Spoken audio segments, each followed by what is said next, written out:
जय Shri Ram. Hello students and parents, आप सभी का स्वागत है। इलेक्ट्रिक करंट को हम कंटिन्यू करते हैं।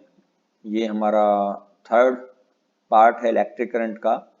इससे प्रीवियस पार्ट में हमने ओम्स लॉ पढ़ा था और ओम्स लॉ, उसके बाद रेजिस्टेंस किन किन फैक्टर्स पे डिपेंड करता है, रेजिस्टिविटी वगैरह। तो यहाँ तक लास्ट वीडियो में हमने कंप्लीट कर लिया था। Now we proceed further. Conductance, what is conductance? So reciprocal of resistance, कि रेजिस्टेंस का जो रेसिप्रोकल होता है that is called conductance of a conductor. उसी को हम कंडक्टर का कंडक्टेंस कहते हैं। रेजिस्टेंस के रेसिप्रोकल को कंडक्टेंस कहते हैं। Conductance G that is equal to 1 upon R। Unit of conductance is mho और साइमन, कि जो कंडक्टेंस की यूनिट होती है मोह भी कह देते हैं, उसका नाम साइमन भी है। Now further conductivity. रेसिप्रोकल, जैसे हमने कंडक्टेंस का reciprocal of resistance, similarly conductivity is reciprocal of resistivity. तो reciprocal of resistivity is called conductivity of a conductor. Conductivity को सिग्मा से डिनोट करते हैं, तो sigma is equal to 1 upon rho. और unit of conductivity is mho metre inverse और siemens metre inverse, कि जो कंडक्टिविटी की यूनिट होती है वो मोह मीटर इनवर्स होती है या साइमन मीटर इनवर्स होती है। Microscopic form of Ohm's law और relation between J, sigma and E। तो J आपकी करंट डेंसिटी होती है, सिग्मा आपकी कंडक्टिविटी है और E इलेक्ट्रिक फील्ड है। Now we know that relation between current and drift velocity I is equal to NEAVD। और VD का जो हमने डेरिवेशन किया था प्रीवियस स्लाइड्स में, we know VD is equal to EE tau by M। तो हमने VD के प्लेस पे इसमें VD की वैल्यू इंसर्ट कर दी EE टो अपॉन M, और यहां से इस A को लेफ्ट हैंड साइड में लेके तो I upon A is equal to N E square E tau by M. I upon A आपका J होता है और N E square tau upon M ये जो है ये सिग्मा के इक्वल, कंडक्टिविटी के इक्वल होता है। और ये E आपका, हमने वहां पे जब रेजिस्टिविटी निकाली थी प्रीवियस स्लाइड में, पीछे जब हमने रेजिस्टिविटी निकाली थी तो M upon N E square tau I थी।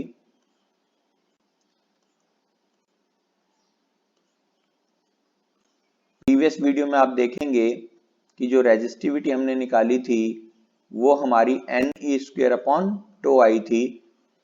तो यहां से कंडक्टिविटी जो है N E square tau by M है।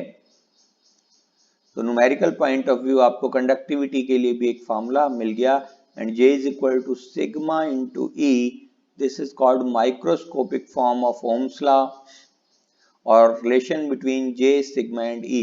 इंपॉर्टेंट 1-2 मार्क्स के क्वेश्चंस के लिए। Now effect of temperature on resistance, कि टेम्परेचर का रेजिस्टेंस पे क्या इफेक्ट पड़ता है। We suppose that R1 is the resistance of conductor. Let R1 जो है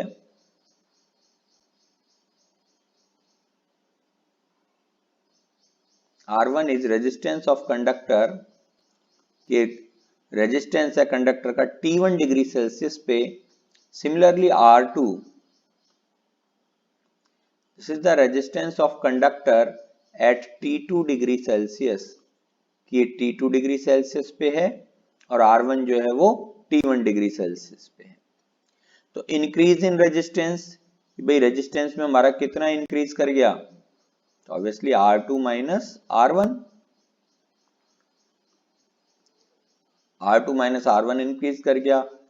now from experiments we know that this R2 minus R1 increase in resistance जो होता है R2 minus R1 is directly proportional to R1, ये directly proportional होता है R1 के।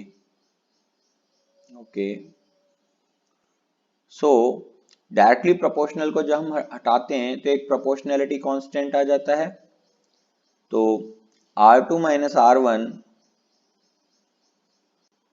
is also directly proportional to T2 minus T1. This is first कि R2 minus R1 आपका directly proportional R1 होता है।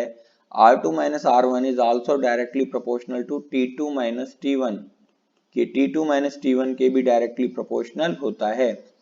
दोनों को हमने कंबाइन कर दिया तो R2 minus R1 is directly proportional to R1 into T2 minus T1। और प्रोपोर्शनैलिटी कांस्टेंट का जब हम साइन हटाएंगे तो R2 minus R1 is equal to alpha into R1 T2 minus T1। This alpha is called temperature coefficient of resistance। इस alpha को ही हम temperature coefficient of resistance कहते हैं। और यदि हम इस अल्फा की वैल्यू यहाँ से फाइंड आउट करना चाहें तो अल्फा की वैल्यू आपकी क्या आ जाएगी, R2 minus R1, R2 minus R1 that is change in resistance upon original resistance R1 into T2 minus T1 increase in temperature और चेंज इन टेम्परेचर। तो टेम्परेचर कॉफिशिएंट ऑफ अल्फा की जो value आई वो आपकी आई R2 minus R1 upon R1 into T2 minus T1। तो ये हम alpha निकाल सकते हैं। और यदि हम R2 की वैल्यू फाइंड आउट करना चाहें तो R2 is equal to R1 plus alpha R1 into T2 minus T1। R1 हमने कॉमन लिया तो R2 is equal to R1, common दोनों में से तो 1 plus alpha into T2 minus T1।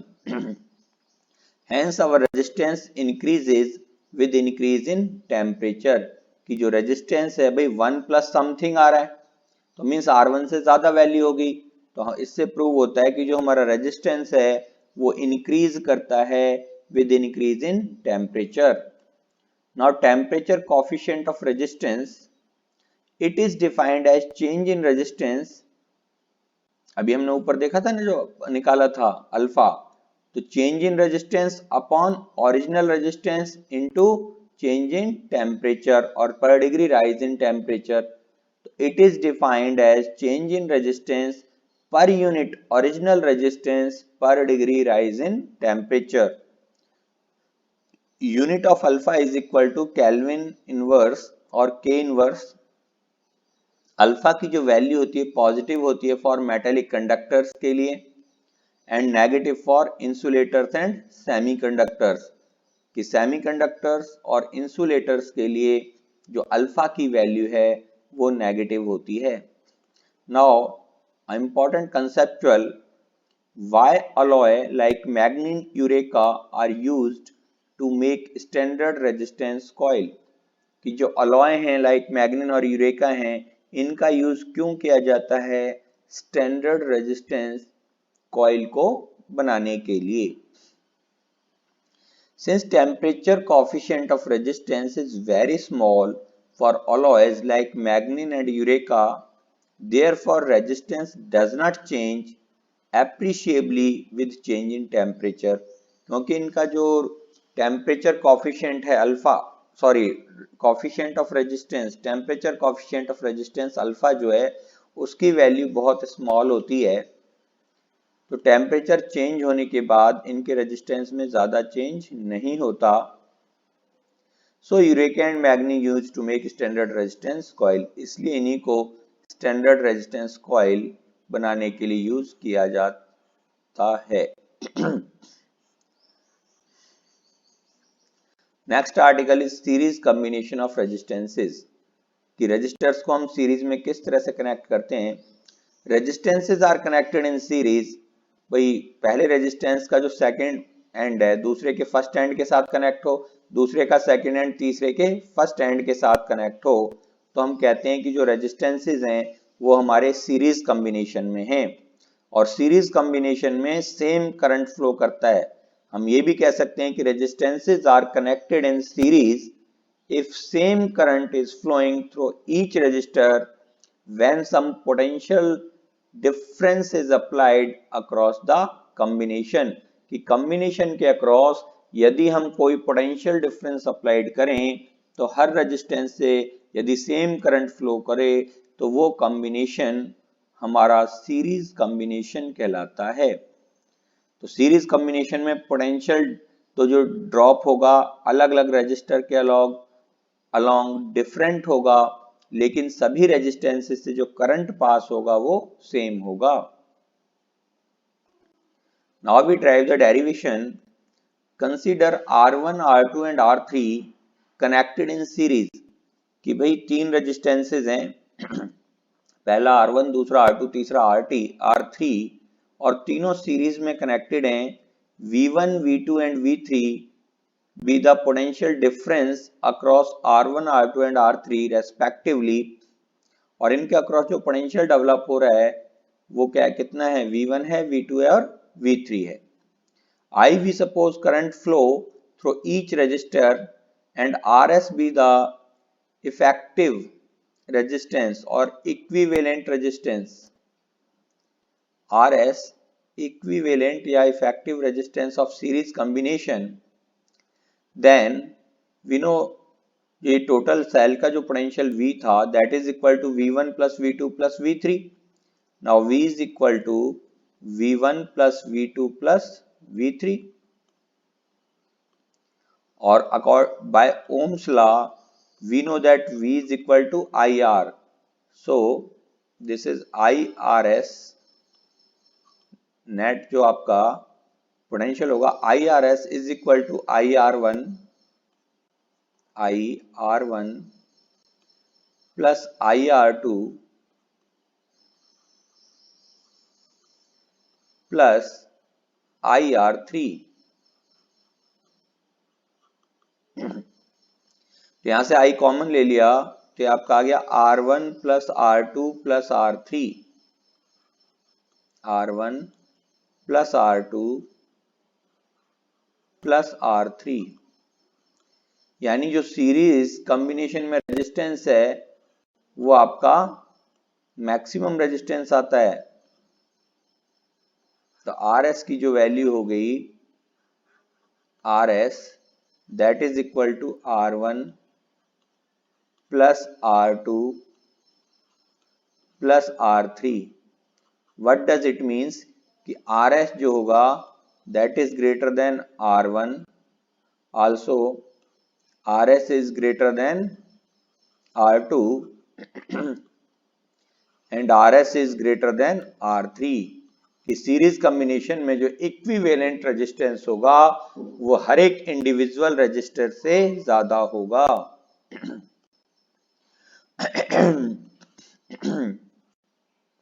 तो equivalent resistance of series combination is greater then any individual resistance in the circuit. Now our next article is parallel combination of resistors, कि parallel combination क्या होता है। Parallel combination वो होता है जिसमें जितने भी रेजिस्टेंसेस हैं उनके वन एंड जो होते हैं वन पॉइंट से कनेक्ट होते हैं और दूसरे एंड जो होते हैं कॉमन दूसरे पॉइंट से कनेक्ट होते हैं सेकंड पॉइंट से, यानी सारे के सारे रेजिस्टर्स के वन एंड जो होंगे वन कॉमन पॉइंट से कनेक्ट होंगे और सेकंड एंड जो होंगे वो भी वन कॉमन पॉइंट से कनेक्ट होंगे। तो इस तरीके के कॉम्बिनेशन को हम पैरेलल कॉम्बिनेशन कहते हैं। और पैरेलल कॉम्बिनेशन में आपका जो पोटेंशियल ड्रॉप होता है वो सेम ड्रॉप होता है, जबकि रेजिस्टेंस जो फ्लो करेगा करंट जो फ्लो करेगा डिफरेंट रेजिस्टर से वो डिफरेंट करंट फ्लो करेगा। यानी जो हमारे रेजिस्टेंसेस हैं जैसे R1 में हमने यहाँ शो किया डायग्राम में, तो यहाँ से जो करंट फ्लो कर रहा है वो I1, R2 से जो करंट फ्लो कर रहा है वो R2 से I2 करंट फ्लो कर रहा है, सिमिलरली R3 रेजिस्टर से I3 करंट फ्लो कर रहा है। तो डेरिवेशन तो बहुत इजी है, जैसे वहां पे पोटेंशियल डिफरेंट ड्रॉप होता था सीरीज कॉम्बिनेशन में, तो हमने कहा था V is equal to V1 plus V2 plus V3। यहाँ पे करंट डिफरेंट फ्लो कर रहा है तो टोटल करंट जो I फ्लो कर रहा है यही तीन पार्ट्स में डिवाइड हुआ था I1, I2, I3 में। तो डेरिवेशन के लिए हम कह देंगे भाई I is equal to I1 plus I2 plus I3। बाकी जो भी डायग्राम है आप इसको थोड़ा सा एक्सप्लेन करके लिखेंगे कि भाई resistors are said to be connected in parallel if potential difference across each resistor is same and is equal to the applied voltage. Consider R1, R2 and R3 are connected in parallel. I1, I2 and I3 be the current through R1, R2 and R3 respectively. Now let I be the total current, then I is equal to I1 plus I2 plus I3. We know according to Ohm's law जो V is equal to होता है IR होता है, V is equal to IR हमने पढ़ा है। तो जो R की वैल्यू होगी यहाँ से R इज इक्वल टू या I is equal to V upon R, यहां से जो हमारी V is equal to IR पढ़ा है हमने, तो I की वैल्यू क्या होगी, I की प्लेस पे हम रख सकते हैं V अपॉन R। तो यानी कि I के प्लेस पे V upon R P parallel combination का resistance, I1 V upon R1, I2 V upon R2 plus I3 जो आपका V upon R3। V common लिया कैंसिल हो गया, तो 1 upon R P is equal to 1 upon R1 plus 1 upon R2 plus 1 upon R3। तो effective resistance of parallel combination जो होता है RP जो होता है सबसे छोटा होता है, हर एक इंडिविजुअल रेजिस्टेंस से इसकी वैल्यू कम होगी। It means we can say that RP is less than R1, RP की जो वैल्यू वो लेस देन होगी R2 से, also this RP is less than R3। तो this is whole about कि how resistances are connected in series and parallel combination and what is the effect of temperature on resistance. I hope आपको ये video पसंद आया हो, तो आपसे like करें, शेयर करें और ऑब्वियसली चैनल को सब्सक्राइब करना ना भूलें। Thank you. जय हिंद, जय भारत।